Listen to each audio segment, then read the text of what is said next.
The Champions League is back, and so is this channel. And we're kicking it off with predictions for the two legs of the quarter-finals of the Champions League starting tonight. We have Arsenal against Bayern Munich, the return of Harry Kane, as well as Real Madrid versus Man City. One of the greatest games we've seen in recent years in the Champions League was that last year. Atletico Madrid against Borussia Dortmund is a very interesting tie. And then, La Remontada, we have PSG against Barcelona. So, what are my thoughts? And what are yours? I want to hear them in the comments. And let's see if we agree. Many of you will remember that this happened previously in the Champions League. Bayern Munich decimated Arsenal across both legs for a 10-2 on aggregate. This year, though, we've seen Harry Kane and co fail to win the Bundesliga for the first time in a decade. Leverkusen, currently undefeated, running away with it, whereas Arsenal this year, with Declan Rice, look amazing and could very well go on to win the Premier League. So over two legs, I've got Arsenal winning this one, even though Kane will probably score in both. Arsenal are surely just too good. Real Madrid, Man City then. It's all been about this guy this year. Jude Bellingham has been a phenomenon. Whereas Man City have sort of fallen away from their usual dominant selves.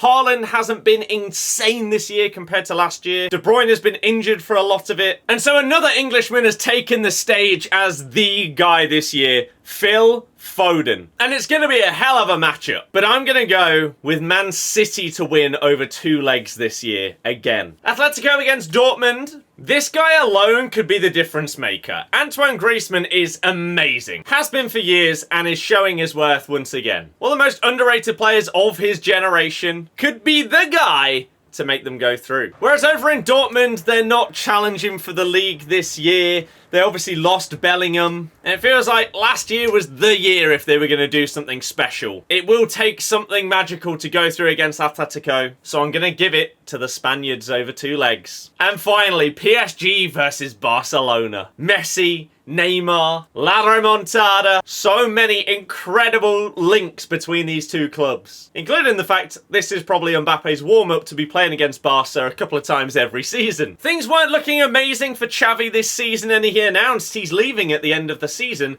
regardless of what happens in the league or if they win the Champions League. And since then, a bit like Klopp and his announcement, it sort of galvanised the players. They've looked a lot better, and they really do have a good chance of going through here. With one thing standing in their way. This guy. Basically, if they can shut down Mbappe, that's it. PSG are getting knocked out once again. They've been that almost or maybe club in the Champions League and just can't seem to click together as a full team. It's Mbappe's chance to go out an absolute hero at PSG, but I'd be quite surprised if they can manage it over two legs. So for me, I'm going for Barcelona to win this one. So Arsenal up against Man City in the next round, and Atletico up against Barcelona for me in the semi-finals. Do you agree? Do you think I'm crazy to go for these as my predictions? If so, why? And welcome back to this channel. This is the start of many, many videos going forward. I'm excited to bring you more, including short form content. And if you want to see TikTok, then I do have a TikTok. This is the act that you can go and follow. The link will obviously be in the description. Thank you very much for watching this one. I'll see you guys next time. Goodbye.